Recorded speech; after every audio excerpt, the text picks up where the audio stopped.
श्री सच्चिदानंद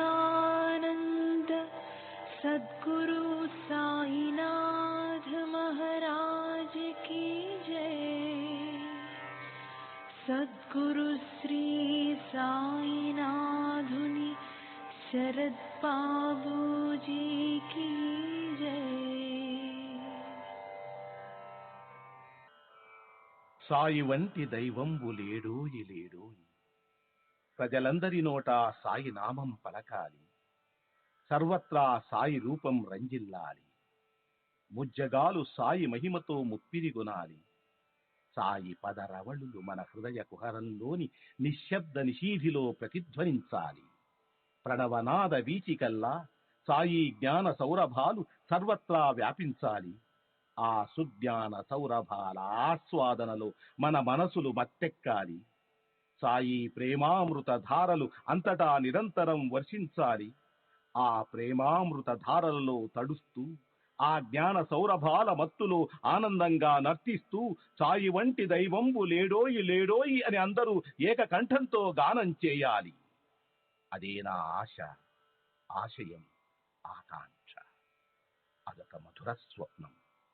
ఆ స్వప్న సాఫల్యం కోసం శ్రీ సాయినాథుని అనన్య ప్రేమతో, ఆర్ద్రతతో ప్రార్థించటమే మనం చేయగలిగింది, చేయవలసింది. Shri Babuji.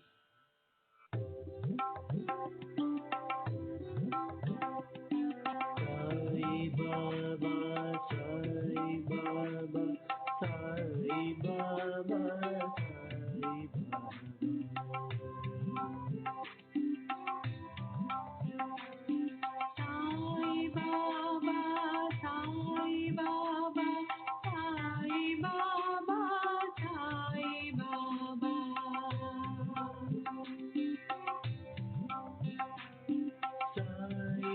Baba, Sai Baba, Sai Baba.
Baba, Sai Baba, Sai Baba, Sai Baba.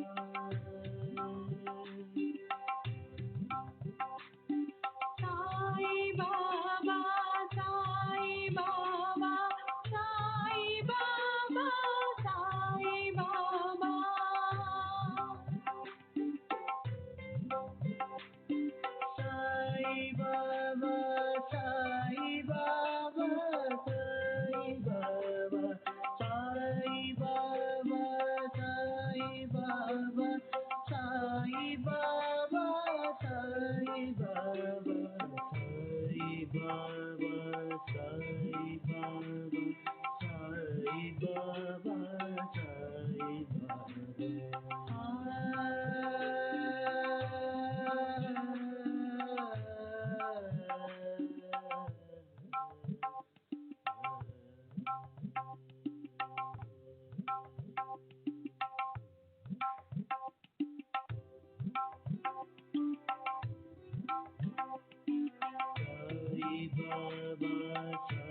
Baba, Sai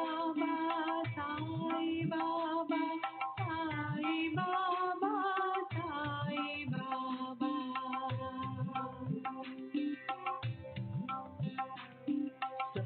Sai Baba, Sai Baba, Sai Baba, Sai Baba,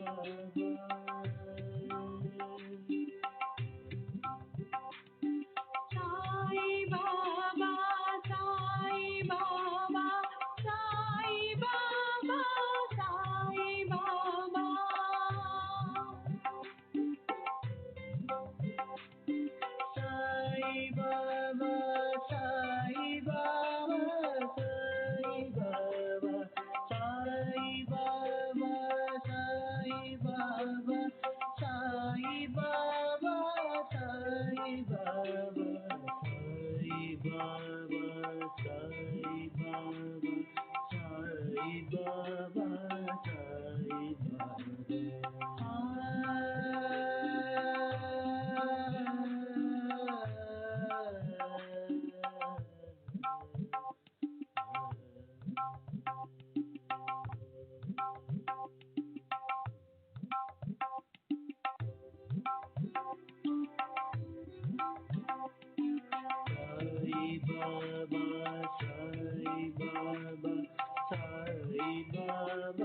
Sai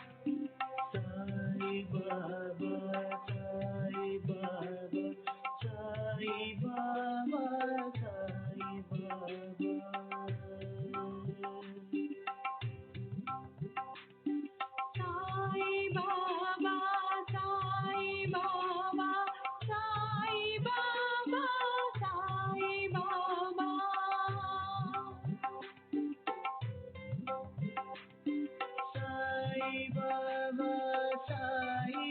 Baba,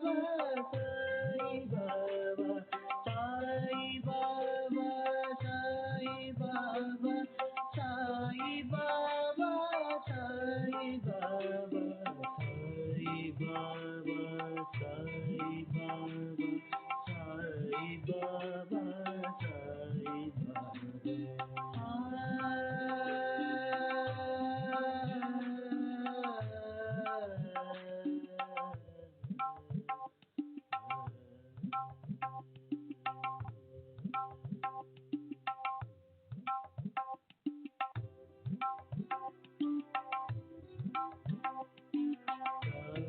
Baba, Sai Baba,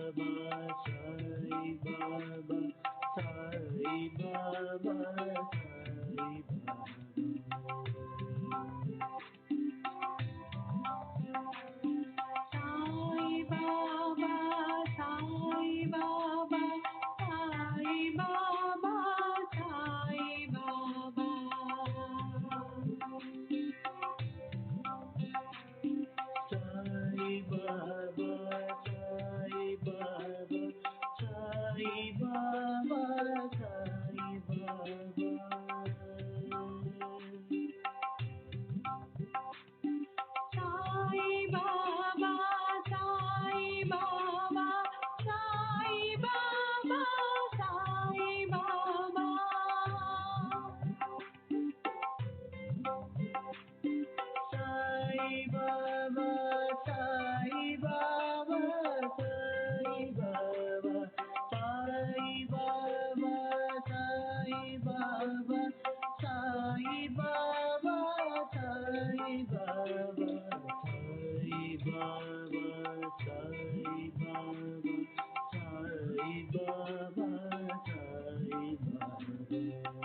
Baba, Sai Baba, Sai Baba, Sai Baba.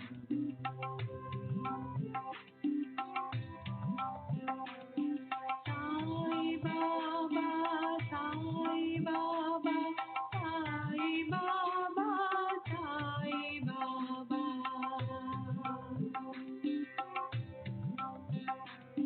Sai Baba, Sai Baba, Sai Baba, Sai Baba.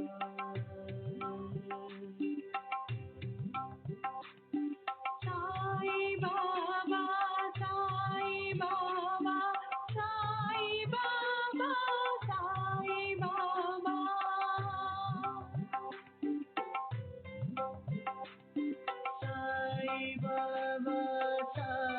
Baba, Sai Baba, Sai Sai Baba,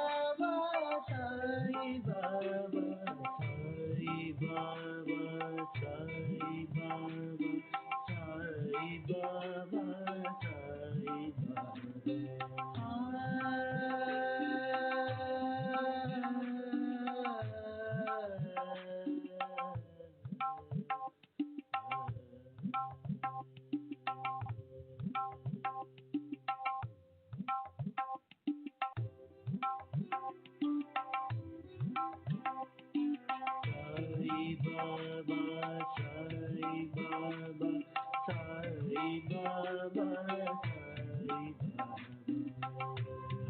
Baba, Sai Baba, Sai Baba,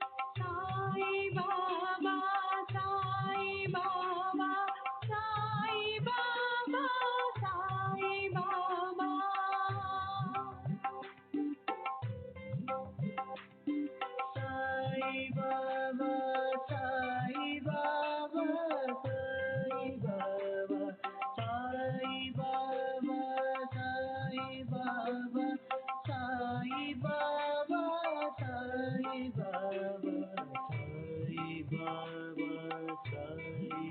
Baba, Sai Baba, Sai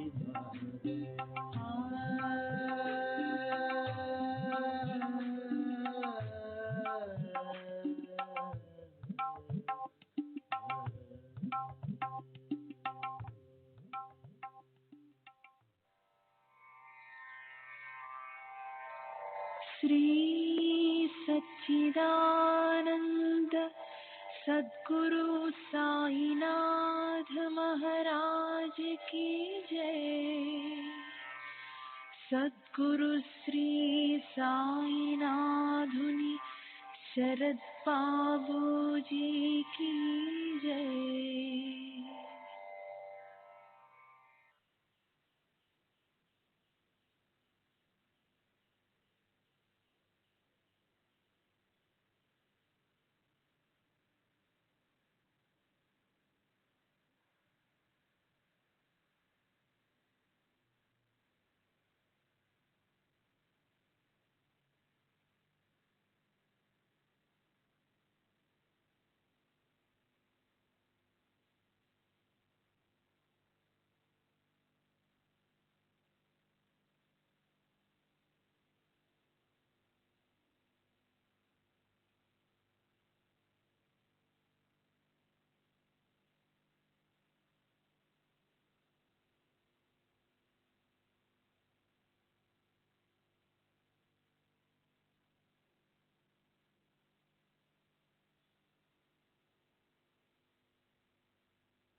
Shri सच्चिदानंद सद्गुरु साईनाथ महाराज की जय। सद्गुरु श्री साईनाथुनि शरद बाबूजी की जय।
श्री सच्चिदानंद सद्गुरु साईनाथ महाराज की जय। सद्गुरु श्री साईनाथ शरद बाबू जी की जय। శ్రీ సాయి భక్త అనుభవ సంహిత జూలై 7వ తేదీ 1936. కర్సెడ్జీ షాపూర్జీ ఫెస్టస్ Jamas, yard master, railway service, వయసు 75 సంవత్సరములు, పార్సీ, కొలాబా, కుస్రుబాద్ బాగ్. నేను షిరిడి వెళ్లి బాబాను దర్శించి అక్కడ 3-4 రోజులు గడిపాను. నేను వారిని దర్శించింది ఆ ఒక్కసారి మాత్రమే. నేను మా బావమరిది కలిసి షిరిడి వెళ్ళాము. మాకు దీక్షిత్ వాడలో క్రింది అంతస్తులో బస ఇచ్చారు. ధనవంతులకు గొప్పవారికి పై అంతస్తులో బస ఇస్తున్నట్లు గమనించాము. మేము మసీదుకి వెళ్ళి బాబా సన్నిధిలో కూర్చున్నప్పుడు బయటికి చెప్పకపోయినా మాకు కల్పించిన వసతి గురించిన ఆలోచన మెదలుతూ ఉంది. ఈ దర్బార్లో ఇదేం న్యాయం? గొప్పవారు పై అంతస్తులో సౌకర్యాలు అనుభవిస్తున్నారు, పేదవారిని అసౌకర్యంగా ఉన్న క్రింది అంతస్తులో ఉంచారు అని మనసులో అనుకున్నాను. వెంటనే బాబా వీళ్ళని పై అంతస్తుకు తీసుకువెళ్ళండి అని ఒక భక్తుని పురమాయించారు. దాంతో మాకు పై అంతస్తులో బస ఏర్పాటు చేయబడింది. బాబా అంతర్యామిత్వానికి, సమదృష్టికి, వారి దర్బారులో అందరికీ ఒకే న్యాయం ఉంటుంది అనడానికి ఇదొక నిదర్శనం. మేము షిరిడి నుండి బయలుదేరుతున్నప్పుడు వారు బయటకు వచ్చి శుభసూచకంగా చేయి ఊపుతూ మాకు వీడ్కోలు చెప్పారు. శ్రీ సాయిబాబా ద్వారా నాకు కలిగిన అనుభవం ఇదొకటే. వారు భగవంతుడని నేను నమ్ముతున్నాను. జూలై 20వ తేదీ 1936. బి లగాటే, బిఏఎల్ఎల్బి, మాజీ సబ్జెక్ట్, వయసు 70 సంవత్సరాలు, బ్రాహ్మణుడు, శనివారపేట, పూనా. నేను 1913, 14లో సాయిబాబా వద్దకు వెళ్ళాను. నేను అప్పుడు చాలా కష్టాలలో ఉన్నందువల్ల వారి ఆశీర్వాదం కొరకు వెళ్ళాను. వారి ఆశీస్సులు లభిస్తే నా కష్టాలన్నీ తొలగిపోతాయని ఆశించాను. నేను బాబా వద్దకు వెళ్ళినప్పుడు వారు దక్షిణ అడిగారు. నేను సమర్పించాను. బాబా తమంతట తామే వేప విత్తనం నాటు, తర్వాత ఆ చెట్టును నరికివేయి అని చెప్పారు. వారి మాటలు నాకేమీ అర్థం కాలేదు. కానీ నేను ఆశించినట్లుగా ఆశీస్సులు ఇవ్వలేదని మాత్రం అర్థమైంది. నేను నిరాశతో తిరిగి వచ్చేశాను. నేనప్పుడు బాబా సన్నిహిత భక్తుడైన హరిసీతారాం దీక్షిత్తో కలిసి 3 సంవత్సరాల పాటు ఉన్నప్పటికీ మరల ఎప్పుడూ బాబాను దర్శించలేదు. అంటే లగాటే లంచాలు తీసుకున్నాడని అతనిపై నేరారోపణ చేయబడింది. క్రిమినల్ కోర్టులో కేసు నడిచి అతనికి జైలు శిక్ష, భారీ జరిమానా విధించబడింది. ఆ శిక్ష అప్పీలులో కూడా నిర్ధారించబడింది. లగాటే అప్పీలు పెండింగ్లో ఉండగా బాబా ఆశీస్సుల కోసం వారిని దర్శించాడు. వేప విత్తనం నాటడం, చెట్టును నరకడం అన్న నిగూఢమైన బాబా మాటలు కర్మ సిద్ధాంతాన్ని సూచిస్తున్నాయి. చేదు విత్తనాన్ని నాటితే చేదు ఫలితమే పొందుతావని, కనుక మనిషి తను చేసిన తప్పులకు తగిన మూల్యం చెల్లించి కర్మ సంచితాన్ని నిర్మూలించుకోవడమే ఉత్తమమని, తద్వారా నేర్చుకున్న గుణపాఠంతో భవిష్యత్తులో ఉన్నతి పొందాలని దీని భావము.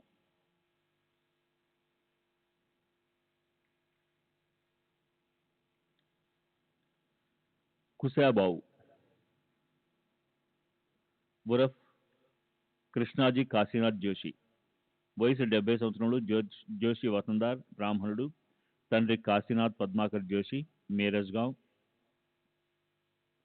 నేను పేద కుటుంబానికి చెందినవాడిని. నాకు ఉపాధ్యాయ వృత్తికి అర్హత పొందేందుకు అవసరమైన ప్రాథమిక విద్యను ప్రాంతీయ భాషలో చెప్పించారు. ఆ ఉద్యోగంలో నాకు నెలకు 5 నుండి 7 రూపాయల జీతం వచ్చేది. ఇది కాక వంశపారంపర్యంగా వచ్చే పూజారి వృత్తికి కావాల్సిన శిక్షణ కూడా ఇప్పించారు. కానీ నాకు ఈ రెండింటిపై ఆసక్తి లేదు. నేను భక్తి మార్గానికే నా జీవితాన్ని అంకితం చేయదలుచుకున్నాను. నాకు సాత్వికులు, గొప్ప మహాత్ములైన దత్త మహారాజు అనే గురువు లభించారు. వారిని సేవించుకుంటూ వారి దగ్గర యోగ విద్య అభ్యసించసాగాను. వారి శిక్షణలో ఆసనాలు, ప్రాణాయామం, కుండలిని శక్తిని మేల్కొల్పుట మొదలైన విద్యలని నేర్చుకున్నా నాకు తృప్తి కలగలేదు. మా గురువు గారికి మారణం, ఉచ్చాటనం, వశీకరణం మొదలైన మంత్ర విద్యలను తెలుసు. ఆ విద్యలు నేర్పమని పట్టుబట్టాను. అవి నేర్చుకోవడం మంచిది కాదని మా గురువుగారు నాకు నచ్చజెప్పి చూశారు. కానీ నా యువ రక్తంలో ఉన్న ఉత్సుకత, మొండితనం వలన ఆ మంత్ర విద్యలు నేర్పమని వారిపై గట్టి ఒత్తిడి తెచ్చాను. మా గురువుగారు అయిష్టంగానే నాకు ఆ విద్యలని నేర్పారు. ఒక ఇనుప కడియాన్ని ధరించి ఈ మంత్రాలను నిర్ణీత సంఖ్య మేరకు నిష్టగా జపించి వాటిని వశపరుచుకున్నాను. నేను ఒక మంత్రాన్ని ఉచ్చరించి వెంటనే నా చేతుల్లోనికి పేడాలను, ఇతర మిఠాయిలను తెప్పించగలిగేవాడిని. ఈ మిఠాయిలను నేను తినకూడదు, అమ్మకూడదు. నా మంత్రశక్తికి అబ్బురపడి నన్ను అభినందించే వారికి పంచిపెట్టేవాడిని. ఇవన్నీ కేవలం మంత్రోచ్చారణ ద్వారా చేసేవాడిని, కానీ యక్షులు, కామినులు మొదలైన దుష్ట శక్తులను వశపరచుకోవడం ద్వారా కాదు. అంతేగాక ఇతరులు ప్రయోగించిన దుష్ట శక్తులను నిర్వీర్యం చేయగలిగేవాడిని. ఇది ప్రమాదంతో కూడుకున్నది. ఈ శక్తులను ప్రయోగించి ప్రాణహాని కూడా కలిగించవచ్చు. ఒక్కొక్కసారి ఆ శక్తులు ప్రయోగించిన వారికి కూడా భౌతికంగా హాని కలుగజేయవచ్చు. నేను 22 సంవత్సరాల వయసుకే ఈ మంత్రశక్తులన్నిటి మీద పట్టు సాధించాను. ఆ సమయంలో మా గురువుగారు సమాజానికి దూరంగా హిమాలయాలకు వెళ్ళి ఆమరణాంతం అక్కడే గడపదలిచారు. మా గురువు నన్ను ఉత్తర దిశగా ఢిల్లీ వరకు తీసుకుని వెళ్ళి అక్కడ నాకు తుది వీడ్కోలు ఇస్తూ షిరిడీలో సాయిబాబా అనే పేరుతో తమ జ్యేష్ఠ సోదరుడు ఉన్నాడని, మాజే బడీల్ బాబు, నన్ను వారి దగ్గరకు వెళ్ళి వారు చెప్పినట్టుగా నడుచుకోమని ఆదేశించి వెళ్ళిపోయారు. ఆ తర్వాత నా గురువు నాకు కనిపించలేదు. వారిని గురించిన వివరాలేమీ తెలియరాలేదు. నేను 1908లో గురువు ఆదేశానుసారం షిరిడి వెళ్లి బాబాను దర్శించాను. నేను నా ఇనుప కడియాన్ని తీసివేసి మంత్ర విద్యా ప్రయోగం ద్వారా పేడాలు మొదలైనవి తెప్పించడం మానిన తర్వాతే బాబా తమతో ఉండేందుకు అనుమతిస్తామని చెప్పారు. ఖచ్చితమైన వారి ఆదేశాన్ని పాటించి ఇనుప కడియాన్ని పగులగొట్టి అవతల పారేశాను. మంత్ర విద్యలను కూడా త్యజించాను. షిరిడిలో భిక్ష చేసి జీవనం గడిపేవాడిని. నాకు షిరిడిలో ఒక నివాసం లేదు. బాబా నన్ను పగలంతా మసీదులో ఒక మూల కూర్చుని దాసబోధ పారాయణ చేస్తూ ఉండమని చెప్పారు. నేను అలాగే చేసేవాడిని. రాత్రులు ఎక్కడ చోటు దొరికితే అక్కడ పడుకునేవాడిని. బాబా నాకు కానీ ఇతరులకు కానీ ఏ ఉపదేశము ఇవ్వలేదు. అప్పటికి ఇంకా బొంబాయి నుండి కానీ ఇతర పట్టణాల నుండి కానీ భక్తులు రావడం మొదలవలేదు. అప్పుడప్పుడు గ్రామస్తులు మాత్రమే వారిని దర్శించి జ్వరము, కడుపు నొప్పి వంటి చిన్న చిన్న సమస్యలకు ఉపశమనం కోరేవారు. బాబా మసీదులో నిరంతరం వెలుగుతుండే తమ దుని నుండి ఊది తీసి వారికి ఇచ్చేవారు. వారు అందరినీ దక్షిణ అడిగేవారు కారు. కొద్దిమందిని మాత్రం 4-5 పైసలు దక్షిణ అడిగి దునికయ్యే కట్టెలకు మొదలగు వాటికి వాడేవారు. వారి దగ్గరకు వచ్చే గొప్పవారి విషయానికి వస్తే తరచూ నానాసాహెబ్ నిమోన్కర్ను వారితో చూసేవాడిని. బాబా తమ సంభాషణలో బ్రహ్మ, మాయ, వివేకం, మహావాక్య తత్వాలు, సాధనా చతుష్టయాలు మొదలైన విషయాలు ప్రస్తావించగా నేను వినలేదు. బాబా యందు విశ్వాసం ఉంచి ఆశ్రయించిన వాళ్ళకి తమ అద్భుత శక్తులతో భగవంతుని పట్ల విశ్వాసాన్ని కలిగించేవారు. అలా ఆశ్రయించిన వాళ్ళు తమ ఇష్టదైవాన్ని ఉపాసించిన పిదప వారి ఇష్టదైవం యొక్క సాక్షాత్కారాన్ని బాబా ప్రసాదించేవారు. శ్రీ సచ్చిదానంద సద్గురు సాయినాథ్ మహారాజ్ కీ జై.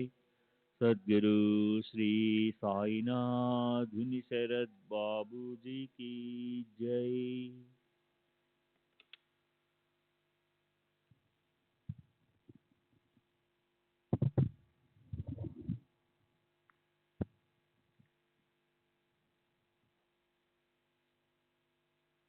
నేను బాబా సన్నిధిలో 3 సంవత్సరాలు గడిపాను. ఆ తర్వాత 9 సంవత్సరాలు వారిని తరచుగా దర్శిస్తూ వచ్చాను. ఈ 9 సంవత్సరాల కాలంలో ఒక్కసారి బాబా ఆ 3 తలల వ్యక్తిని చూడు అని అన్నారు. 3 తలలున్నవారు దత్తాత్రేయుడు కాబట్టి గాణగాపురం వెళ్ళి దత్తాత్రేయుని దర్శించమని బాబా ఆదేశంగా భావించాను. నేను గాణగాపూర్ సంవత్సరానికి 2 సార్లు, గురు పౌర్ణమికి ఒకసారి, మాఘ పూర్ణిమకి ఒకసారి, మాఘ పూర్ణిమకి మరోసారి వెళ్ళేవాడిని. బాబా నన్ను 3 రోజులకు ఒక పారాయణం చొప్పున 108 సార్లు గురుచరిత్ర పారాయణం చేయమని ఆదేశించారు. నేను ఈ పని మీద గాణగాపురం వెళ్ళి అక్కడే 10-11 నెలలు ఉండి వారు చెప్పినట్లుగా పారాయణం పూర్తి చేశాను. నేను నా మంత్రశక్తులు ఉపయోగించటాన్ని బాబా నిషేధించారు. కానీ వారు దయతో నాకు మరొక శక్తిని ప్రసాదించారు. అది ఎలా జరిగిందో వివరిస్తాను. నేను ఒక ఏకాదశి రోజున మసీదులో వారి ప్రక్కన కూర్చుని ఉన్నాను. అప్పుడు బాబాకు నాకు జరిగిన సంభాషణ. బాబా, ఈరోజు నీవేమి తింటావు? నేను ఏమీ తినను, ఈరోజు ఏకాదశి. బాబా, ఏకాదశి అంటే ఏమిటి? నేను ఉపవాసం ఉండే రోజు. బాబా, ఉపవాసం అంటే ఏమిటి? నేను కందమూలాలు తప్ప మరేదీ తినకుండా ఉండటం. కందమూలాలంటే దుంపవేళ్ళు. మామూలుగా చిలకడ దుంపలనే కందమూలాలంటారు. వాటిని ఏకాదశి రోజు తింటుంటాము. సనాతనులు ఏకాదశి రోజు ఉల్లిగడ్డలు తినకూడదు. బాబా కాందాలో గల ఉచ్చారణ సామ్యాన్ని అవకాశంగా తీసుకొని కొన్ని గడ్డలు, మరాఠీలో కాందా అంటే ఉల్లిగడ్డలు కాందా అంటారు, నా చేతిలో పెట్టి తినమంటూ బలవంతం చేయసాగారు. వారి అభిష్టానికి వ్యతిరేకంగా నడుచుకోవటం ఇష్టం లేక నేను చివరికి లొంగి మీరు తింటే నేను తింటాను అన్నాను. అప్పుడు బాబా వెంటనే కొన్ని ఉల్లిగడ్డలు తీసుకొని తిన్నారు. నేను కొన్ని ఉల్లిగడ్డలు తిన్నాను. అప్పుడే కొందరు భక్తులు మసీదులకు వస్తున్నారు. బాబా నన్ను ఆట పట్టించాలని తలచి వచ్చిన భక్తులను ఉద్దేశించి, ఈ బాపనోడిని చూశారా, ఏకాదశి రోజు ఉల్లిగడ్డలు తింటున్నాడు అన్నారు. నేను చేసిన పనిని సమర్థించుకోవాలని, బాబా తిన్నారు కనుక నేను తిన్నాను అని బదులు చెప్పాను. బాబా వెంటనే నేను అసలు ఉల్లిగడ్డలే తినలేదు అంటూ తిన్నది కక్కేశారు. దానిలో ఉల్లిగడ్డలు అసలు లేవు, చిలకడ దుంపలున్నాయి. మళ్ళీ బాబా, చూసారా, నేను తిన్నది ఉల్లిగడ్డలు కాదు చిలకడ దుంపలు అన్నారు. బాబా తమ అద్భుత శక్తితో ఉల్లిగడ్డలను చిలకడ దుంపలుగా మార్చేశారు. నాకు అది ఒక మహత్తర అవకాశంగా తోచింది. బాబా కక్కిన దాన్ని ప్రసాదంగా భావించి ఒక్క ఉదుటున దానిపై పడి నోటితో లాక్కొని తినేశాను. బాబా తిట్టి అవతలికి తోశారు, కొట్టారు కూడా.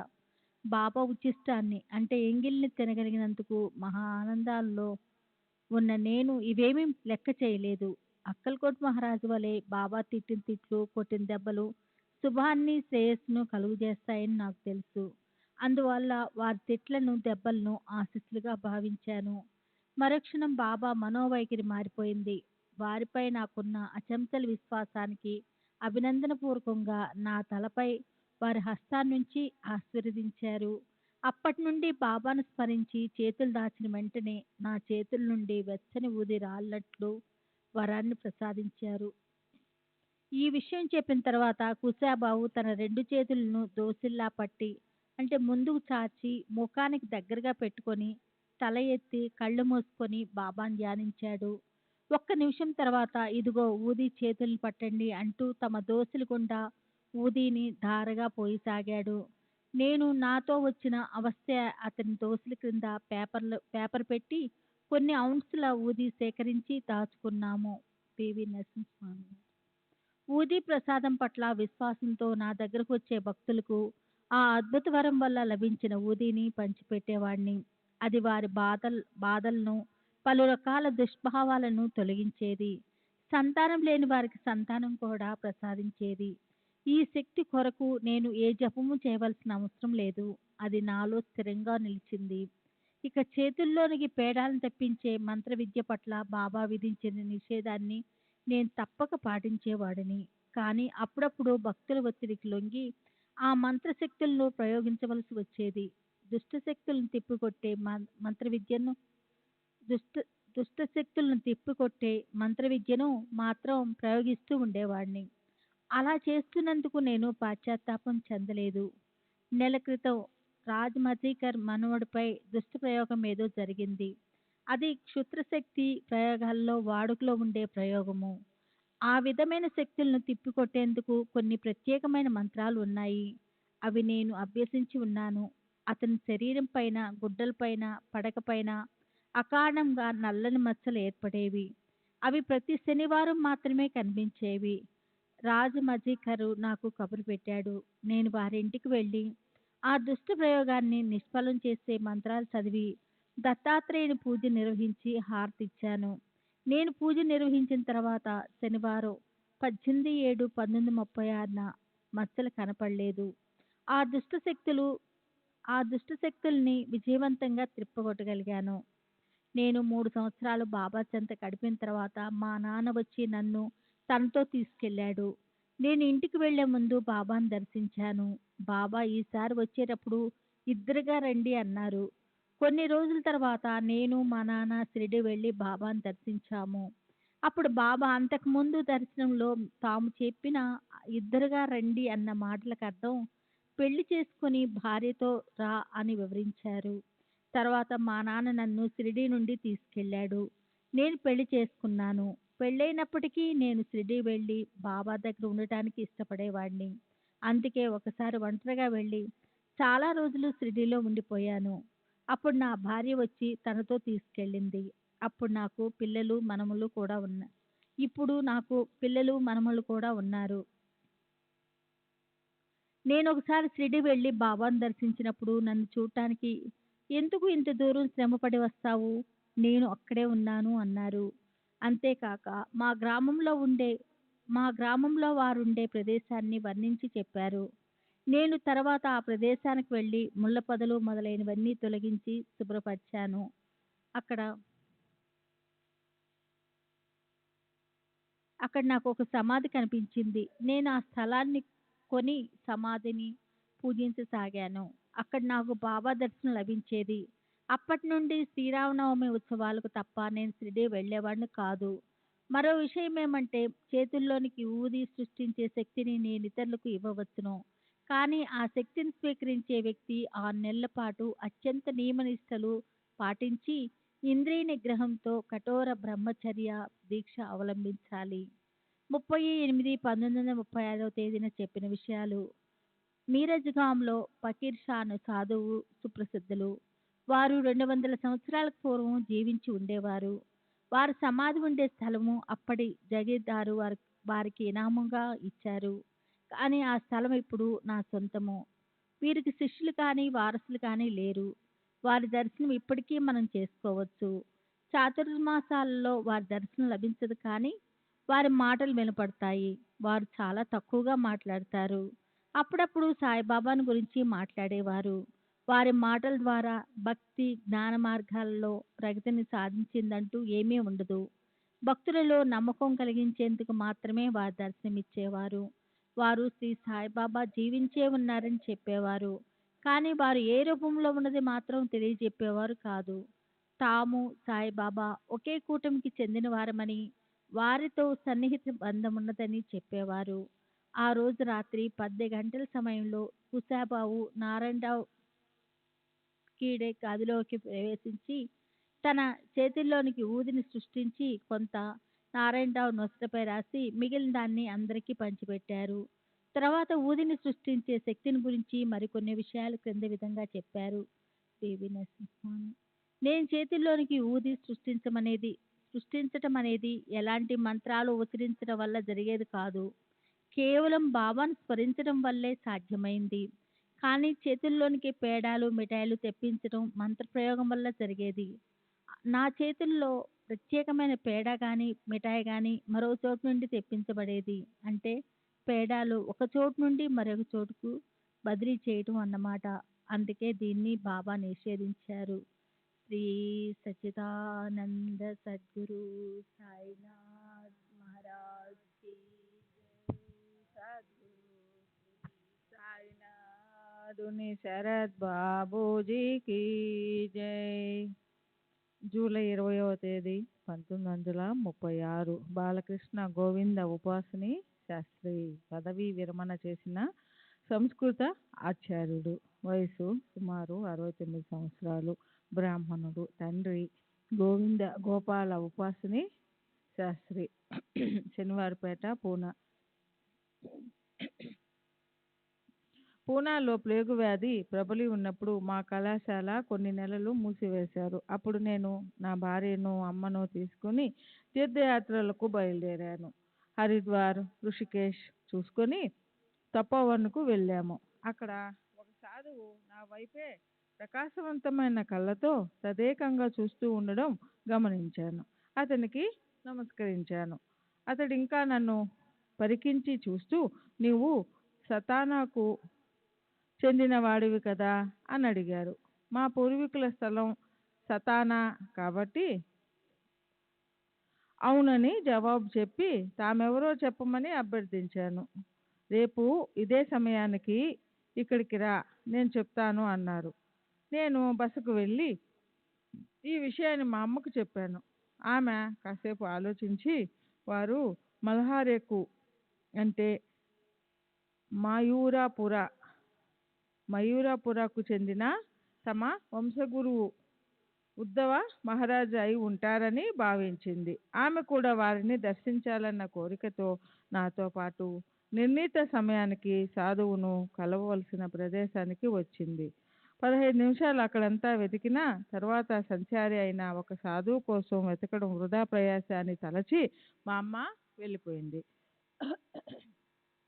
మా అమ్మ వెళ్ళిన మరుక్షణమే ఆ సాధువు నా ముందు ప్రత్యక్షమయ్యాడు. అతను గంభీరంగా, ఎప్పుడూ ఈ విధంగా నడుచుకోవద్దు అన్నారు. ఏ విధంగా నడుచుకోకూడదు అని అడిగాను.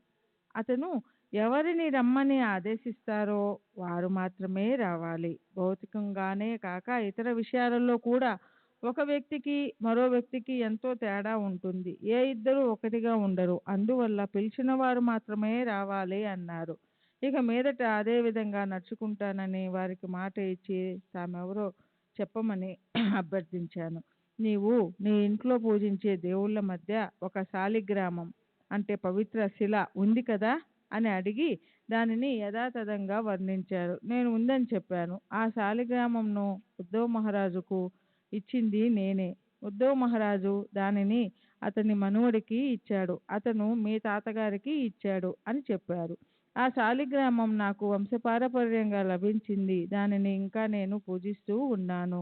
ఆ సాధువు చూడ్డానికి 50-60 సంవత్సరాల వయసున్నట్లుగా కనిపించారు. లావుగా, బలంగా, ఒంటిపై కేవలం కౌపీనం మాత్రం ధరించి ఉన్నారు. అప్పటికీ వారెవరన్నది నాకు నిర్ధారణ కాలేదు. అంతలో ఆయన తమ చేతులను ఊపుతూ నా దృష్టిని ఆకర్షిస్తూ, ఒక చెట్టుంది, ఇద్దరు దాన్నెక్కారు, ఒకడు క్రిందికి వచ్చాడు, మరొకడు పైకి వెళ్ళాడు అన్నారు. అప్పటి వరకు మరాఠీలో మాట్లాడుతున్న వారు ఈసారి హిందుస్థానీలో మాట్లాడారు. చివరిగా వారు నీవు తెలుసుకుంటావులే అని చెప్పి అదృశ్యమయ్యారు. ఇది జరిగిన చాలా సంవత్సరాల తర్వాత, అంటే 1910-11 ప్రాంతంలో వచ్చిన క్రిస్మస్ సెలవులలో నా తమ్ముడు కాశీనాథును అంటే ఉపాసిని బాబాను వెతకడానికి ధూలే నుండి దక్షిణ వైపు బయలుదేరాను. కాశీనాథు ప్రాణాయామం అభ్యసిస్తూ శ్వాసకు సంబంధించిన ఒక వింత జబ్బుకు గురయ్యాడు. అతను పడుకుంటే ఊపిరి ఆగిపోయేది, అందువల్ల పడుకోలేడు. తత్ఫలితంగా నిద్ర కరువయింది, జీర్ణశక్తి కూడా లోపించింది. దాంతో అతను ఇల్లు విడిచి వెళ్ళిపోయాడు. మాకు అతని జాడ తెలియలేదు. నేను రైల్లో మన్మాడు నుండి దక్షిణం వైపు వెళ్తున్నాను. ఆ రైలు కోపరగాంలో కొద్ది నిమిషాలు ఆగినప్పుడు కోపరగాం అమలుదారుగా పనిచేస్తున్న నా స్నేహితుడు భట్టు ప్లాట్ఫారంపై నన్ను కలిశాడు. తనతో ఒకరోజు ఆనందంగా గడపమని అక్కడ దించేశాడు. అక్కడికి 6 మైళ్ళ దూరంలోనున్న షిరిడీలో సాయిబాబా అనే గొప్ప సాధువు ఉన్నారని, వారిని తప్పక దర్శించమని చెప్పి తన టాంగాలో షిరిడీకి పంపాడు. నేను మసీదుకి వెళ్ళాను. సాయిబాబా దుని దగ్గర నిలబడి అప్పుడప్పుడు తమ చుట్టూ తాము తిరుగుతూ ఉన్నారు. వారు నన్ను చూసి లోపలికి రమ్మని పిలిచారు. నేను వెళ్ళి వారికి సాష్టాంగ ప్రణామం చేశాను. నన్ను పరికించి చూస్తూ ఖండోబా దేవాలయానికి వెళ్ళమన్నారు. బాబా ఖండోబా దేవతను దర్శించమని చెప్తున్నారని తలచి అందరూ దేవుళ్ళు బాబాలోనే ఉన్నారని, వారి దర్శనంతో నాకు తృప్తి కలిగిందని బదులు చెప్పాను. ఖండోబా ఆలయానికి వెళ్ళు అని బాబా మళ్ళీ చెప్పారు. దీనిని బట్టి వారు నన్ను అక్కడ ఉండకుండా వెళ్ళిపోమ్మంటున్నారని అనుకున్నాను. దాంతో నేను మసీదు పక్కనున్న ఇంటికి వెళ్ళాను. వారికి బాబా ఆదేశం గురించి చెప్పగా ఖండోబా ఆలయంలో ఉపాసిని శాస్త్రి అనే ఒక వ్యక్తి ఉన్నాడని వాళ్ళు చెప్పారు. వెంటనే నేను ఖండోబా దేవాలయానికి వెళ్ళగా అక్కడ నా తమ్ముడు కనిపించాడు. కాశీనాథ్ తను బాబా ఆదేశం మేరకు అక్కడ నివసిస్తున్నానని, బాబాను అరుదుగా దర్శిస్తానని చెప్పాడు. నేను అతని భోజన ఖర్చుల నిమిత్తం 4 రూపాయలు దాదా కేల్గర్కు ఇచ్చి తిరిగి మసీదుకు వచ్చాను. నేనప్పుడు షిరిడీలో 1-2 రోజులు గడిపాను. మొదటి రోజు బాబా అందరినీ మామూలుగా దక్షిణలు అడుగుతున్నారు. కొందరు వారికి దక్షిణ సమర్పించారు. వారు చెయ్యి చాపి నన్ను కూడా దక్షిణ కుక్షిణ ఇస్తావా అని అడిగారు. నా దగ్గర డబ్బు లేదని చెప్పి నా ప్రణామాలు సమర్పించాను. బాబా అప్పుడు హిందుస్థానీలో చూడు, ఒక చెట్టు ఉంది, ఇద్దరు దాన్ని ఎక్కారు, ఒకడు క్రిందికి వచ్చాడు, మరొకడు పైకి వెళ్ళాడు అని తపోవనంలోని సాధువు చెప్పిన మాటలు యథాతథంగా చెప్పారు. నేను ఒక్కసారిగా తపోవనం సాధువును గుర్తు చేసుకున్నాను. చూడ్డానికి ఆ సాధువు బాబా వేషధారణలో వేరుగా ఉన్న రూపంలో దగ్గరి పోలికలు కనిపించాయి. తర్వాత బాబా తమ స్వీయ చరిత్రలోని కొన్ని జ్ఞాపకాలను ప్రస్తావించారు. ఝాన్సీ రాణి పాల్గొన్న యుద్ధంలో తాము సైన్యంలో ఉన్నామని చెప్పారు.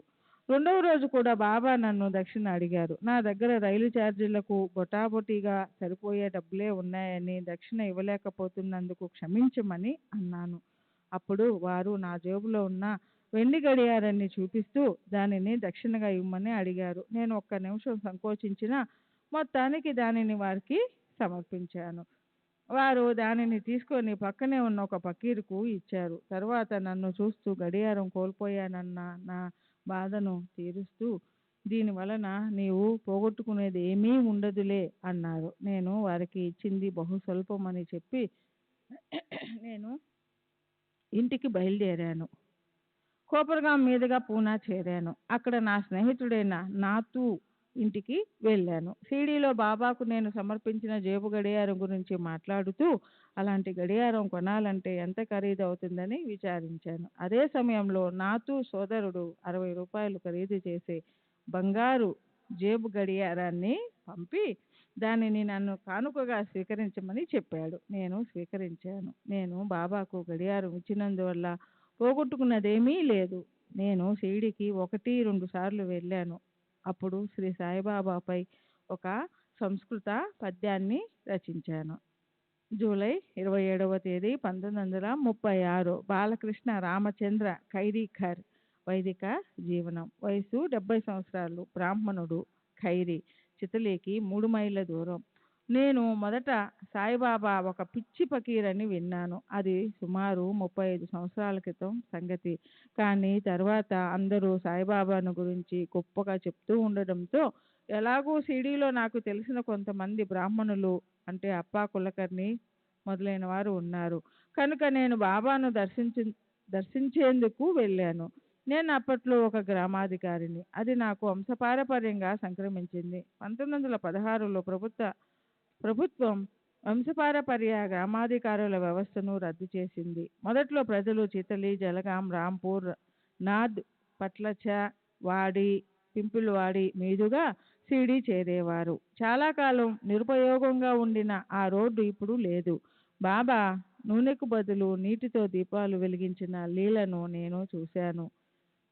దండేర్ పూరుకు చెందిన దేశపాండే మాస్టారు బాబా మాటలు తరచూ వింటూ ఉండేవాడు. కానీ బాబా ఏం మాట్లాడేవారో అన్నది మాత్రం నాకు తెలియదు.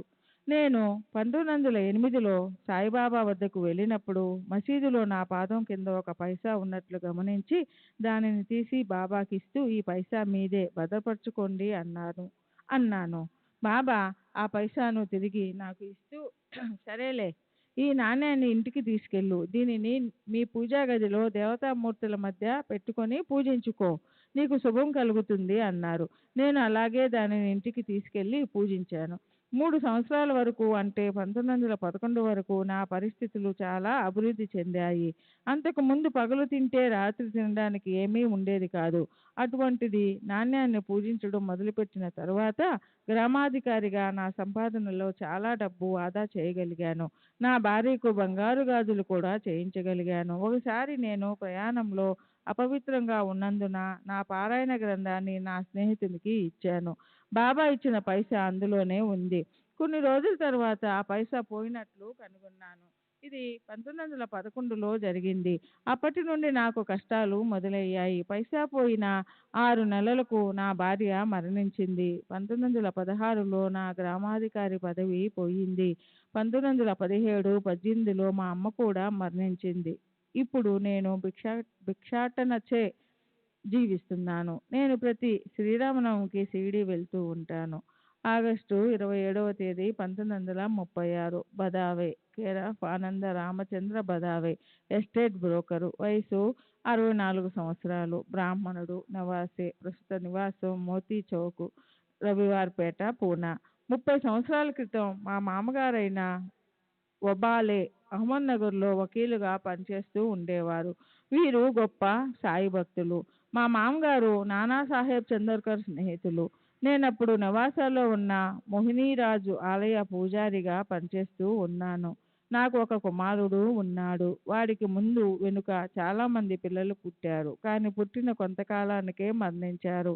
మా మామగారి ప్రోద్బలంతో నేను, నా భార్య, బిడ్డను తీసుకొని షిరిడీ వెళ్ళాము. మేము బాబాకు మా కష్టాలేమీ చెప్పుకోలేదు. నా భార్య మాత్రం మనసులో తనకు పుట్టబోయే పిల్లలు దీర్ఘాయువు కలిగి ఆరోగ్యంగా ఉండేటట్లు దీవించమని కోరుకుంది.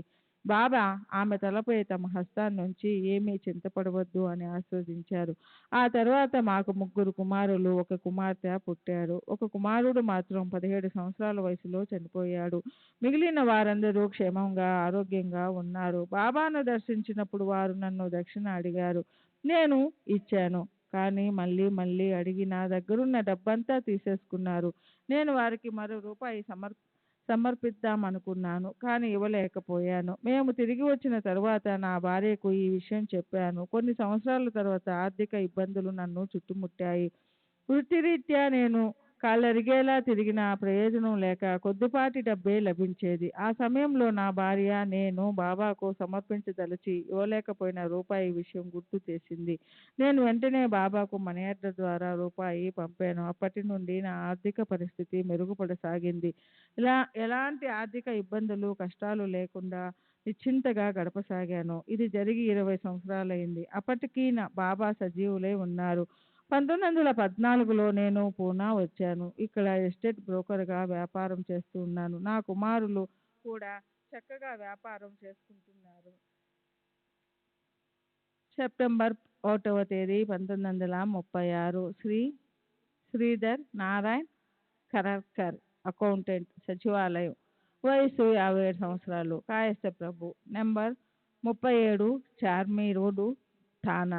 దైవభక్తి పరాయణుడైన మా తాతగారు నాకు చిన్నప్పటి నుండి భక్తిపూర్వకమైన విషయాలు, సనాతన ధర్మాలు బోధించేవారు. ఆ ప్రభావంతో నాకు ఆధ్యాత్మికతపై ఆసక్తి కలిగి సద్గ్రంథాలు చదువుతూ ఉండేవాడిని. ఒకసారి సాయి భక్తుడైన డిప్యూటీ కలెక్టరు శ్రీ అప్పా కులకర్ణి నాకు సాయిబాబా ఫోటో చూపించి వారి గురించి చెప్పారు. అలా నాకు మొదటిసారిగా శ్రీ సాయిబాబా గురించి తెలిసింది. ఒకరోజు నేను అనారోగ్యంతో ఉన్నప్పుడు దాబోల్కర్ సాయిలీలా మాసిక పత్రికలను, బాబా ఫోటోను, ఊదిని పంపాడు. ఆ మరుసటి రోజు నుండి నా ఆరోగ్యం బాగైంది. అప్పటి నుండి నేను వారిని పూజించడం మొదలుపెట్టాను. క్రమేణా వారిపై భక్తి విశ్వాసాలు పెరగసాగాయి. నాకు వచ్చిన ఒక కల వలన బాబాపై నమ్మకం ఏర్పడింది.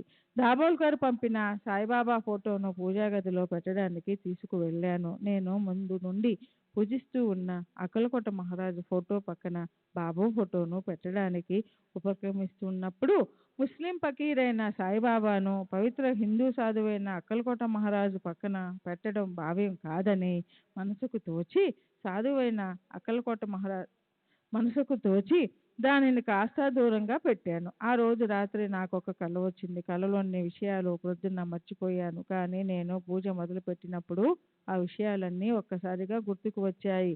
కలలో నేను మరో వ్యక్తి వరండాలో కూర్చొని ఉన్నాము. ఒక ఫకీరు సాయిబాబా వలె దుస్తులు ధరించి మా వైపు వస్తున్నారు. వారిని ఆహ్వానించేందుకు నేను లేచి నిలబడ్డాను. నాలో భేదభావం పొడసూపిందో ఏమో, దానిని గమనించి నా పక్కన ఉన్న వ్యక్తి, వీరు సాయిబాబా, వీరికి అక్కలకోట మహారాజుకి తేడా లేదు, ఇద్దరిని ఒకేలా పూజించుకో అన్నాడు. ఈ విషయం గుర్తించిన వెంటనే సాయిబాబా ఫోటోను అక్కలకోట మహారాజు ఫోటో పక్కనే పెట్టి పూజించసాగాను. అనతి కాలంలోనే బాబా దయవలన నాకు, నా కుటుంబ సభ్యులకు బాబాపై భక్తి విశ్వాసాలు ఎన్నో రెట్లు వృద్ధి చెందాయి. నేను బాబాను గురించి లభ్యమైన పుస్తకాలన్నిటినీ చదివాను. నా భార్య, పిల్లలు కూడా బాబా నిత్య పూజ ఆరంభించారు. నేను ఇంట్లో లేని సమయంలో బాబా నిత్య పూజకు ఆటంకం కలగకుండా కుటుంబ సభ్యులలో ఎవరో ఒకరు శ్రద్ధగా పూజ నిర్వహించేవారు. చాలా సంవత్సరాల నుండి మా అమ్మ నా దగ్గర లేకుండా మరో చోట ఉండేది. బాబా అనుగ్రహం వల్ల ఆమె మనసు మారి నా దగ్గరకు వచ్చి నివసించసాగింది. మొదట్లో ముస్లిం ఫకీరైన సాయిబాబాను కొలవడం కానీ, షిరిడీ వెళ్ళి వారిని దర్శించడం కానీ ఆమెకి నచ్చేది కాదు. అందువల్ల ఆమెను వదిలి మేము మాత్రం షిరిడీ వెళ్ళేవాళ్ళం. కానీ బాబా ఆమెలో క్రమేణా పరివర్తన తెచ్చారు. 2-3 సంవత్సరాల తర్వాత 1933లో మా అమ్మ షిరిడీ సాయి మందిరాన్ని దర్శించాలన్న తన కోరికను నా భార్య, కుమార్తె వద్ద వెళ్ళబుచ్చి షిరిడీకి తీసుకువెళ్ళమని అడిగింది. ఆమెలో వచ్చిన మార్పును చూసి ఎంతో ఆనందించి ఆమెను షిరిడీకి తీసుకెళ్ళాము.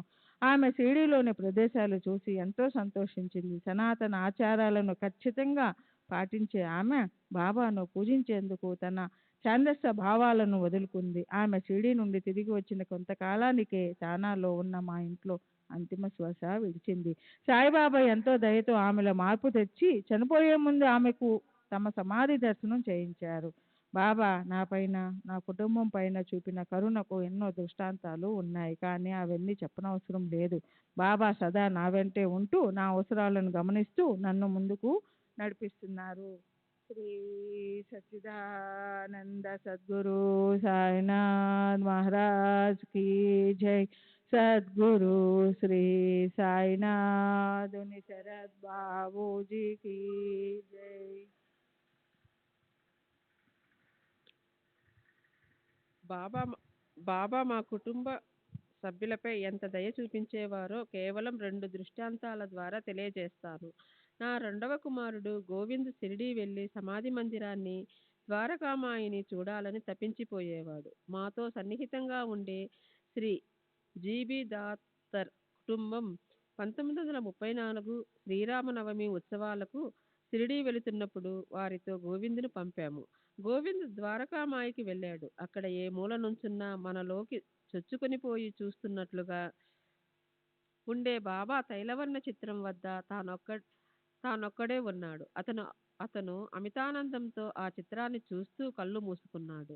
అప్పుడు వచ్చావా అలాస్ కాయే అనే ఆప్యాయమైన పలకరింపు ఒకటి వినిపించింది. కనులు తెరిచి చూశాడు. అక్కడెవరూ లేరు. తాను ఒంటరిగా ఉన్నాడు. దయామయుడైన బాబానే తనను ప్రేమగా పలకరించినట్లు గ్రహించాడు. 8 సంవత్సరాల క్రితం నా కుమార్తె గర్భవతిగా ఉన్నప్పుడు ప్రసవానికి ఆమెను ధానా నుండి 3 మైళ్ళ దూరంలోనున్న మా స్వగ్రామం కరక్ తీసుకువెళ్ళాము. అక్కడ ఎలాంటి వైద్య సదుపాయాలు లేవు. ఆమెకు ప్రసవం కష్టమైంది. గర్భంలోని శిశువు చనిపోయి ఉంటుందని, అందుకే బిడ్డ బయటికి రావటం లేదని నా భార్య చెప్పింది. ఈ మాటలు విన్న తరువాత మాకు ఆందోళన ఎక్కువైంది. దానిలోనే ప్రసవం చేయించకుండా ఎలాంటి వైద్య సౌకర్యాలు లేని ఆ కుగ్రామానికి ఆమెను తీసుకువచ్చినందుకు మా బంధువులు అందరూ నన్ను తప్పు పట్టారు. అప్పుడు రాత్రి 2 గంటలై ఉంటుంది. నా కుమార్తె నొప్పులతో తీవ్రంగా బాధపడుతుంది. అందరూ ఏం చేయటానికి తోచక ఆందోళన పడుతున్నారు. అకస్మాత్తుగా నాకు బాబా ఊది మహిమ గుర్తుకు వచ్చింది. నా భార్య వెంటనే బాబా ఊది తీసుకెళ్లి కూతురి నొసటిపై రాసింది. ఊది రాసిన గంటలోగా సునాయాసంగా మృత్యు శిశువు బయటపడింది. మా కుమార్తెకు ప్రమాదం తప్పింది. మా చింతలన్నీ తొలగిపోయాయి. ఉదయం డాక్టర్ వచ్చి బిడ్డ ఎలా బయటికి వచ్చింది అని ఆశ్చర్యపోయాడు. బహుశా వైద్య శిక్షణ లేని మంత్రసాని మొరటుగా చేతులు చొప్పించి బిడ్డను బయటికి లాగి ఉంటుందని, అలా చేయడం వలన సెప్టిక్ అయి తల్లి ప్రాణానికే ప్రమాదం ఏర్పడుతుందని చెప్పాడు. అలాంటి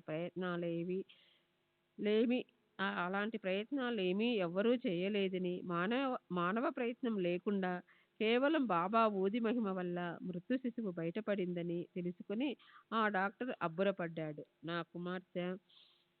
నా కుమార్తె ప్రసవించడానికి వారం రోజుల ముందు నా కుమారునికి ఒక కల వచ్చింది. కలలో బాబా కనిపించి, నానా నానా నన్ను ఉద్దేశించి, అతడెక్కడున్నాడు, అతడెందుకు భయపడుతున్నాడు, నా ఊది రాయమని చెప్పు అన్నారట. ఈ విషయం నా కుమారుడు నాకు చెప్పాడు. కానీ నా కుమార్తె ప్రసవించలేక అవస్థ పడుతున్నప్పుడు నాకు ఈ కల విషయం గుర్తుకు రాలేదు. అప్పటికప్పుడు స్ఫురించి ఊదిని ఆశ్రయించాను. ఆ తరువాత ఎంతో కాలానికి ఆ విషయం గురించి ఆలోచిస్తుండగా అర్థమైన విషయం ఏమిటంటే, సాయిబాబా వారం రోజుల ముందే నా కుమార్తెకు రాబోయే ప్రమాదాన్ని కల ద్వారా హెచ్చరించి దానిని నివారించే మార్గాన్ని కూడా సూచించారు. కానీ నేను ఆ కల విషయం మరిచిపోయినప్పుడు నాకు ప్రేరణనిచ్చి ఊది పెట్టేట్టు చేశారు. మా అమ్మాయిలందరూ శ్రద్ధతో బాబాను పూజిస్తూ రోజు ఆరతి ఇస్తారు. సెప్టెంబర్ 17వ తేదీ 1936 శ్యామారావు రాజీవ్ శ్రోతి రికార్డ్ గుమస్తా, జిల్లా కోర్టు, వయసు 55 సంవత్సరములు, కాయస్థ ప్రభు దాన. నేను సుమారు 1909లో ఒకే ఒక్కసారి సాయిబాబాను దర్శించాను. వారికి నమస్కరించి వారి సన్నిధిలో కూర్చొని ఉండగా నా మదిలో ఒక ప్రశ్న ఉదయించింది. బాబా వెంటనే నన్ను ఆలయంలో పురాణం చెబుతున్న బాయి అనే ఆమె దగ్గరికి వెళ్ళమన్నారు. నేను ఆలయానికి వెళ్ళాను. అక్కడ 50 సంవత్సరాల ఒక బ్రాహ్మణ స్త్రీ పురాణ పఠనం చేస్తుంది. నేను అక్కడ కూర్చొని వినసాగాను. అప్పుడు ఆమె చదువుతున్న భాగమే నా ప్రశ్నకు సమాధానమైంది. ఆ విధంగా బాబా తమ విశిష్ట పద్ధతిలో నా ప్రశ్నకు సమాధానమిచ్చారు. శ్రీ సచ్చిదానంద సద్గురు సాయినాథ్ మహారాజ్ కీ జై. సద్గురు శ్రీ సాయినాథుని శరత్ జై. సెప్టెంబర్ 12వ తేదీ 1936 సదాశివ తయంబకం, విదావక్కర్, రిటైర్డ్ గుమస్తా, క్లర్కర్, GIP రైల్వే. వయసు 68 సంవత్సరాలు. కాస్తాయి ప్రభువు, మహాగిరి దానా. 28వ సంవత్సరాల క్రితం అంటే సుమారు 1909లో నేను దాదర్లో రైల్వే గుమస్తాగా పనిచేసేవాడిని. నా దూరపు బంధువైన తామాన్ సాయి భక్తుడు, అతను నన్ను షిరిడీకి వెళ్ళి సాయిబాబాను దర్శించమని ప్రోత్సహించాడు. 1909 ప్రాంతంలో నేను సాయిని దర్శించదలిచి తమన్తో పాటు కోపర్గాం స్టేషన్ చేరాను. బాబాను దర్శించి తిరిగి కోపర్గాం రావడానికి రాను పోను టాంగాను మాట్లాడుకుని షిరిడీ చేరాము. మేము తినడానికి 2 మామిడి పండ్లును టాంగాలోనే ఉంచి మిగిలిన మామిడి పండ్లను కొంత పొగాకును కొన్ని రాగి నాణేలను నేను బాబాకు సమర్పించాను. బాబా ఆ 2 మామిడి పండ్లు ఏవి, వాటినెందుకు అక్కడే ఉంచారు, వాటిని తీసుకురండి అన్నారు. మేము వారిని సర్వజ్ఞతకు ఆశ్చర్యపడి వాటిని కూడా తెచ్చి సమర్పించాము. అక్కడున్న భక్తులతో పండ్లన్నిటినీ కోసి ప్రసాదంగా పంచమని బాబా ఆదేశించారు. ఆ తరువాత బాబా చిలుము పీల్చారు. అప్పుడు సమయం ఉదయం 11 గంటలయ్యింది. ప్రతిదినము నాకు ఉదయం 9 గంటలకే భోంచేసే అలవాటుంది. ఆ రోజు భోజనం చేయనందువలన కడుపు నకనకలాడింది. కానీ నా ఆకలి విషయం ఎవరికీ చెప్పలేక అలాగే కూర్చుని ఉన్నాను. అదే సమయంలో ఒక భక్తుడు ఒక పేడాల ప్యాకెట్టు తెచ్చి బాబాకు కానుకగా వారి ముందుంచారు. సాధారణంగా బాబా ఏమీ తాకరు. కానీ ఆ రోజు ఆ ప్యాకెట్టు తెచ్చిన వెంటనే తీసుకుని విప్పారు. అందులో పెద్ద పెద్ద పేడాలున్నాయి. వారు ఒకదానిని నా ఒడిలోనికి విసిరారు. నేను కొన్ని అడుగులు దూరంలో కూర్చుని ఉన్నాను. అది బాబా ప్రసాదమని, బాబా కానుకగా ఇంటికి తీసుకువెళ్ళేందుకే ఇచ్చారని, దానిని నేను అక్కడే తినకూడదని అనుకున్నాను. పేడాను నేను చేతిలో పట్టుకుని ఉండడం చూసిన బాబా, అదిచ్చింది దాచుకోవడానికి కాదు అన్నారు. నేను దానిని తిన్నాను. నా ఆకలి సగం తీరింది. బాబా మళ్ళీ ఇంకొక పేడ ఇసిరారు. కనీసం దీనినైనా ప్రసాదంగా తీసుకెళ్ళదలిచితే చేతిలో పట్టుకుని ఉన్నాను. కానీ బాబా మళ్ళీ అదిచ్చింది దాచుకోవడానికి కాదు అని అన్నారు. నేను దానిని కూడా తిన్నాను. నా ఆకలి పూర్తిగా తీరిపోయింది. ఇక బాబా పేడాలను విసరనూ లేదు, ఎవరికిని పంచనూ లేదు. బాబా మొదట నా ఆకలి విషయం, తరువాత నా అర్ధాకలి విషయం, ఆ తరువాత నా ఆకలి పూర్తిగా తీరిపోయిన విషయం నేను చెప్పకపోయినా తెలుసుకున్నారు. మధ్యాహ్నం హారతి జరిగిన తరువాత నాకు తమకు భోజనం విషయం సమస్యగా తయారైంది. అప్పుడు వంట చేసుకుని తినడానికి సమయం మించిపోయింది. కానీ త్రికాజ్ఞుడైన బాబాకు మేము అక్కడికి వస్తున్న విషయం ముందే తెలుసు. అందుకే ఆ రోజు ఉదయం రిటైర్డ్ మహమలాతదారు ఇంటికి బాలాసాహెబ్ బాటే కాబోలు తాము ఆ రోజు భోజనానికి వస్తున్నట్టు బాబా చెప్పారట. అందువల్ల అతను భోజన పదార్థాలు ఎక్కువ వడ్డించి తయారుగా ఉంచాడు. హారతి అయిన తరువాత బాబా మా ఇద్దరిని మూడవ అతిథిగా ఒక బ్రాహ్మణి ఇంటికి తీసుకుని వెళ్ళి భోజనం పెట్టమని అతన్ని ఆదేశించారు. మేము బాబా ప్రతినిధులుగా వెళ్ళడంతో మాకు ఎంతో సంతృప్తికరంగా భోజనం వడ్డించారు. మమ్మల్ని ఆ అధికారి ఇంటికి పంపే ముందు బాబా నన్ను చూపించి, ఇతను అనవసరంగా చింతపడుతున్నాడు, కానీ ఇతని పని ఎప్పుడో జరిగిపోయింది అని ఆ అధికారితో చెప్పారట. అతను నాతో ఈ విషయం చెప్పి నేను ఏ పని కోసమో వచ్చానో తెలుపమన్నాడు. నేను బాబా నుండి ఉపదేశం పొందడానికి వచ్చినట్లు అతనితో చెప్పాను.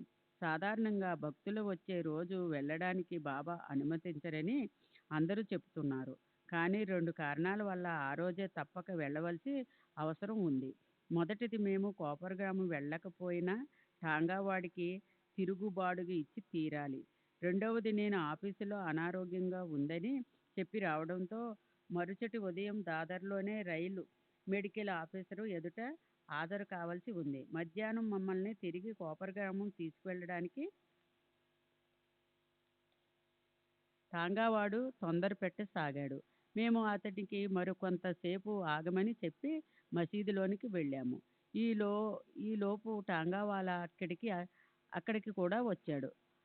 బాబా అతని వైపు చూసి తొందరేమిటి అని చెప్పి పంపించివేశారు. నా రెండో ఇబ్బంది కూడా బాబాకు తెలుసు కాబట్టి మాకు సెలవు ప్రసాదించారు. బాబా నన్ను ఊదీ తీసుకోమని వెళ్ళమన్నారు. నేను ఊదీ తీసుకుని బయలుదేరాను. నేను మసీదు నుండి వచ్చేటప్పుడు చింతపడకు, నీ పని పూర్తయింది అన్నారు. నేను వచ్చింది బాబా నుండి ఉపదేశం పొందటానికి, కానీ వారు నాకు ఏ ఉపదేశమూ ఇవ్వలేదు. మరి పూర్తయిందని చెబుతున్నది ఈ పని ఏమిటో నాకు అర్థం కాలేదు. నేను దాదర్ తిరిగి వచ్చాను. 7-8 రోజుల తరువాత నాకు ఒక కల వచ్చింది.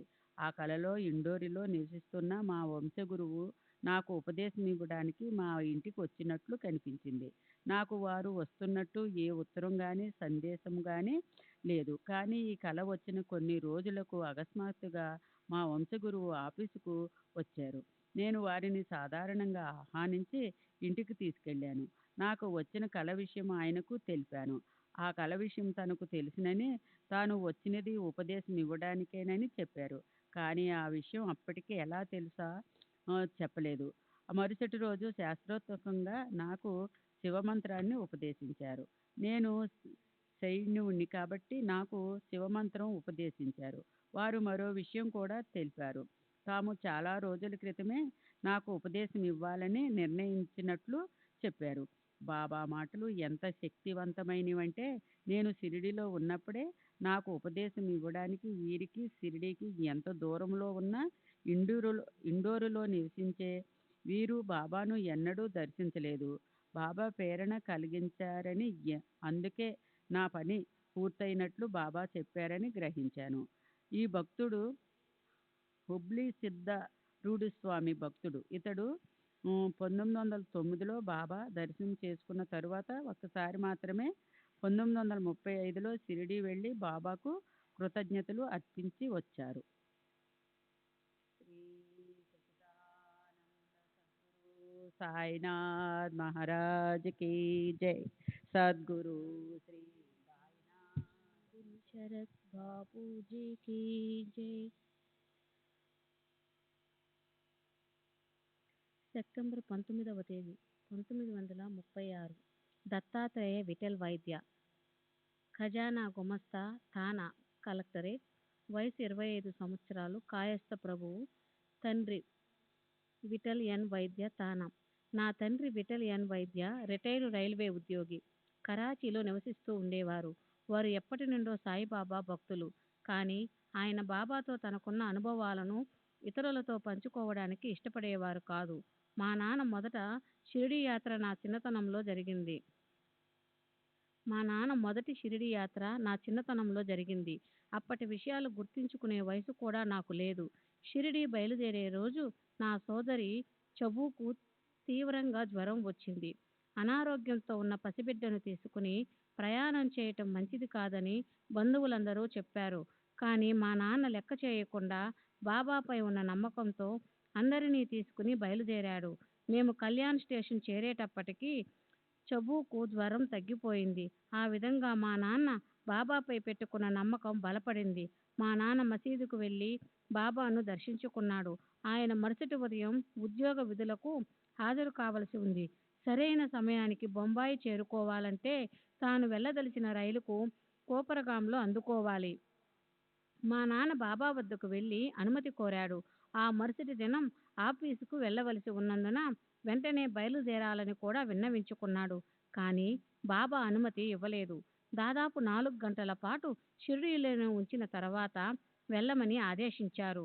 అప్పుడు కోపరగాం స్టేషన్కు వెళ్ళినా ప్రయోజనం ఉండదు.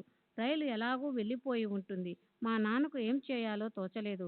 ఒకసారి బాబా ఆజ్ఞ ఇచ్చిన తర్వాత అక్కడ ఉండకూడదని భక్తులు చెప్పటంతో ఆయన కోపరగాంకు బయలుదేరాడు. అనూహ్యంగా మా నాన్న ఎక్కవలసిన రైలు 5 గంటలు ఆలస్యంగా నడుస్తూ ఆయన స్టేషన్ చేరిన తర్వాతే వచ్చింది. బాబా సర్వజ్ఞతకు మా నాన్న ఆశ్చర్యపోయాడు. ఆయన సకాలంలో బొంబాయి చేరాడు.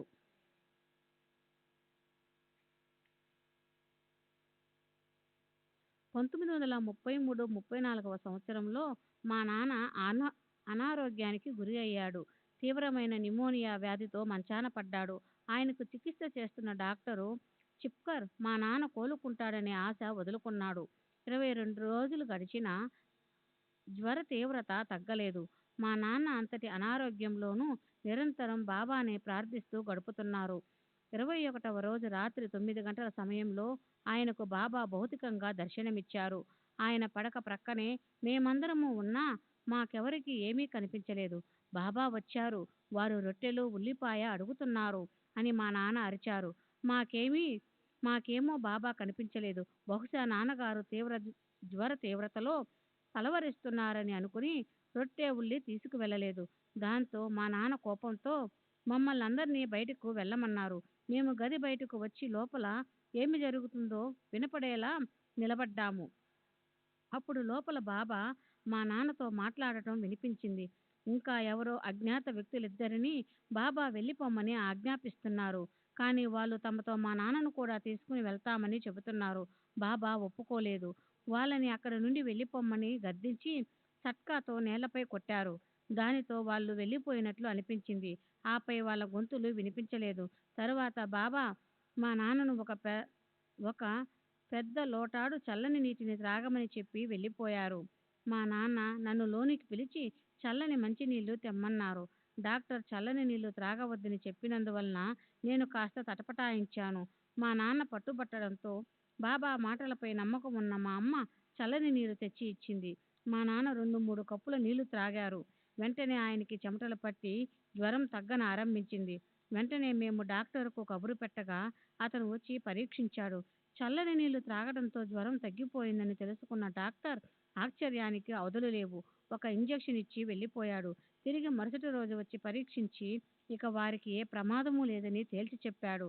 ఇలా బాబా తమ దర్శనం ద్వారా సహాయం అందించి మా నాన్న ప్రాణాలను కాపాడారు. అంతకు ముందు కూడా మా నాన్న కష్ట సమయాలలో ఉన్నప్పుడు బాబా తనకు కనిపించి రొట్టె ఉల్లిపాయలు అడిగారని చెప్పేవారు. గత సంవత్సరం 1935లో మా చెల్లెలు చబూకు వివాహం చేయదలిచారు. తగిన సంబంధం కోసం వెతుకుతూ మా నాన్న ఆందోళన పడసాగారు. ఒక సంబంధం కుదిరినట్లు అనిపించి చివరికి ఏదో కారణం వల్ల చెడిపోయింది. దీనితో మా నాన్న మరింతగా ఆందోళన పడసాగాడు. తన కుమార్తె వివాహం జరిపించమని బాబాను ఎప్పటిలాగే ఆర్తిగా ప్రార్థించాడు. ఒకరోజు మా నాన్నకు కలలో బాబా కనిపించి పండరీపురం వైపు నుండి తనకొక ఉత్తరం వస్తుందని, ఆ సంబంధం కుదురుతుందని, చింతపడవద్దని చెప్పారట. అలాగే బాబా చెప్పిన 15 రోజులకు డింగ్రే అను అతడు పండరికి చెందిన దీక్షిత్ అనే యువకుడితో చబు వివాహ విషయంగా ఉత్తరం రాశాడు. త్వరలోనే ఆ సంబంధం కుదిరి వివాహం కూడా జరిగిపోయింది. సెప్టెంబర్ 14వ తేదీ 1936 శంకర్ బల్వంత్ కోహోజ్కర్, బిఏ గుమస్తా, బొంబాయి కలెక్టర్ కార్యాలయం, వయసు 41 సంవత్సరాలు, కాయస్థ ప్రభు, ఠానా. కీర్తిశేషులైన మా నాన్నగారు బల్వంత్ సి కోహోజ్కర్ మామలతదారుగా రిటైర్ అయ్యారు. మా నాన్న 1911లో షిరిడీ వెళ్లి బాబాను దర్శించారు. బాబా ఆయనను పితృవాత్సల్యంతో ఆదరించారు. బాబా ప్రేమగా మా నాన్న వీపు తట్టి మఠంలోనే అనగా షిరిడీలోనే ఉంటావా అని అడిగారు. మా నాన్న షిరిడీలో సుమారు వారం రోజులు గడిపారు. సెలవు తీసుకునేందుకు అనుమతి కోసం బాబా దగ్గరికి వెళ్ళినప్పుడు నీవు ఎక్కడికైనా వెళ్ళు, నేను నీ వెంటే ఉంటాను అని అన్నారు. అప్పటి నుండి మా నాన్నకు ఏ ఆపద వచ్చినా బాబా కాపాడేవారు. కొన్ని నెలల క్రితం ఆయన చనిపోయారు. అంతవరకు బాబా రక్షణలోనే ఉన్నారు. మా నాన్న ఒకసారి మాత్రమే షిరిడీ వెళ్ళారు. 1911లో మా నాన్న షిరిడీలో ఉన్నప్పుడు దత్త జయంతి వచ్చింది. ఆ రోజు సాయంత్రం సుమారు 5 గంటల సమయమప్పుడు బాబా మసీదులో భక్తులతో కూర్చుని ఉన్నారు. ఉన్నట్లుండి బాబా నాకు ప్రసవ నొప్పులొస్తున్నాయి, బాధ భరించలేకుండా ఉన్నాను, నేను ప్రసవించబోతున్నాను అన్నారు. బాబా దత్తాత్రేయుని తల్లి అనసూయామాతతో తాదాత్మ్యం చెంది ప్రసవ వేదన అనుభవిస్తున్నట్లు స్పష్టమైనది. సంఘటన జరిగిన కొద్దిసేపటికి సంధ్యా సమయంలో బాబా భక్తులందరినీ బయటికి వెళ్ళమని ఆదేశించారు. భక్తులందరూ బయటికి వెళ్లారు. కొంత సమయం గడిచిన తర్వాత భక్తులను లోనికి రమ్మని పిలిచారు. ఆ సమయంలో బాబా ఎంతో ఆనందంగా ఉన్నారు. అప్పుడు భక్తులందరూ లోనికి వెళుతుండగా మా నాన్న మాత్రం నేరుగా మసీదు లోపలికి వెళ్లారు. అక్కడ బాబా గద్దెపై బాబాకు బదులు 3 శిరసుల దత్తాత్రేయ శిశువు మా నాన్నకు కనిపించారు. ఆ దృశ్యం క్షణకాలం మాత్రమే నిలిచింది. తిరిగి చూసేసరికి అక్కడ బాబా యథారూపంలో కఫనీదారి అయి కనిపించారు. పురాణాల ప్రకారం దత్తాత్రేయుడు జన్మించింది సంధ్యా సమయంలోనే. ఇది చూసిన తర్వాత మా నాన్న ఎటువంటి అనుభూతికి లోనై ఉంటారో ఊహించవచ్చు. ఆయనకు బాబా దత్త స్వరూపులని నిదర్శనం దొరికింది. తరువాత మా నాన్న ఊరికి బయలుదేరే రోజు బాబా దగ్గర సెలవు ఊది తీసుకుని రోడ్డుకు, మసీదుకు మధ్యనున్న వీధులు, ఇల్లు అన్నీ దాటుకుని మెయిన్ రోడ్డుకి చేరారు. అప్పుడు మా నాన్న మదిలో బాబాను చూడటం ఇదే చివరిసారి అవుతుందేమోనని తలంపు వచ్చింది. మరొక్కసారి వారిని చూస్తే బాగుండును కదా అని కోరుకుంటూ లెండి వైపు చూశాడు. అక్కడ లెండి కంచె నుండి తుంగి చూస్తూ బాబా ముఖం కనిపించింది. అద్భుతాలలో కల్లా అద్భుతం. బాబాను తను మసీదులో దర్శించి వచ్చాడు. బాబా తనతో పాటు కానీ తనను అనుసరించి కానీ రాలేదు.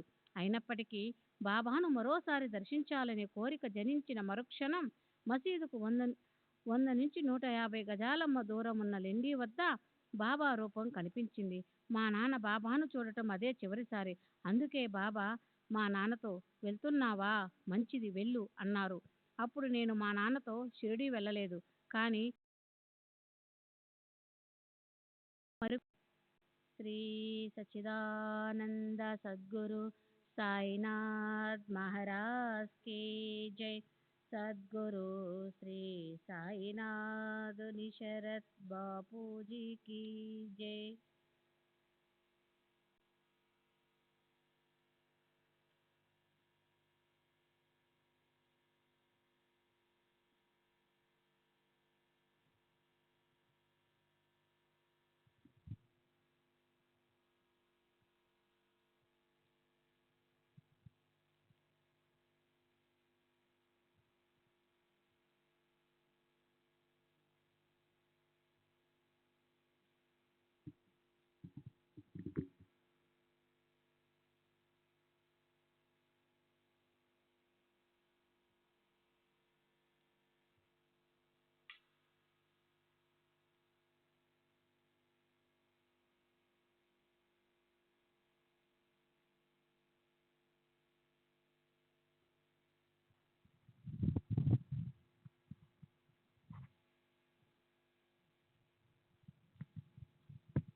श्री सच्चिदानंद सद्गुरु साईनाथ महाराज की जय. सद्गुरु श्री साईनाथ निशरद बाबू जी की जय. साई रहम नजर करना, बच्चों का पालन करना. साई रहम नजर करना, बच्चों का पालन करना. जाना तुमने जगत पसारा, सब ही झूठ जमाना. जाना तुमने जगत पसारा, सब ही झूठ जमाना. साई रहम नजर करना, बच्चों का पालन करना. साई रहम नजर करना, बच्चों का पालन करना. मैं अंधा हूँ बंदा पुकार, मुझसे पद दिखलाना. मैं अंधा हूँ बंदा पुकार, मुझसे पद दिखलाना. साई रहम नजर करना, बच्चों का पालन करना. साई रहम नजर करना, बच्चों का पालन करना. दासगण कहे अब क्या बोलूं, थक गई मेरी रसना. दासगण कहे अब क्या बोलूं, थक गई मेरी रसना.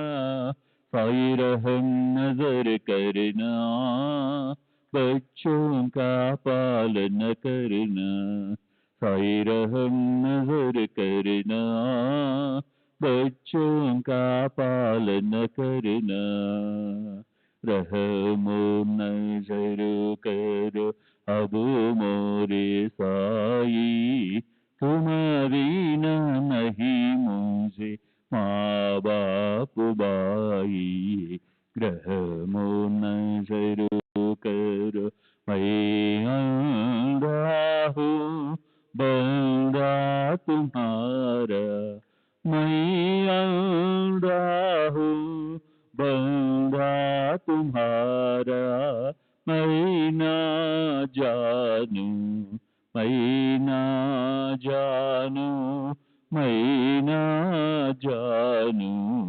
अल्लाह इलाही, रहमो नजर करो रहमो नजर करो अब मोरे साई, तुम बिना नहीं मुझे माँ बाप बाई, रहमो नजर करो काली जमाना मैंने गमाया, काली जमाना मैंने गमाया, साथी आखिर का साथी आखिर का साथी आखिर का, तुम बिना कोई, रहमो नजर करो रहमो नजर करो अब मोरे साई, तुम बिना नहीं मुझे माँ बाप बाई, रहमो नजर करो अपने मस्जिद का झाड़ू गणो है, अपने मस्जिद का झाड़ू गणो है, मालिक हमारे मालिक हमारे मालिक हमारे, तुम बाबा साई, रहमो नजर करो रहमो नजर करो अब मोरे साई, तुम बिना नहीं मुझे माँ बाप बाई, रहमो नजर करो। श्री सच्चिदानंद सद्गुरु साईनाथ महाराज की जय। सद्गुरु श्री साईनाथ निशरद बाबू जी की जय।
श्री सच्चिदानंद सद्गुरु साईनाथ महाराज की जय। सद्गुरु श्री साईनाथुनि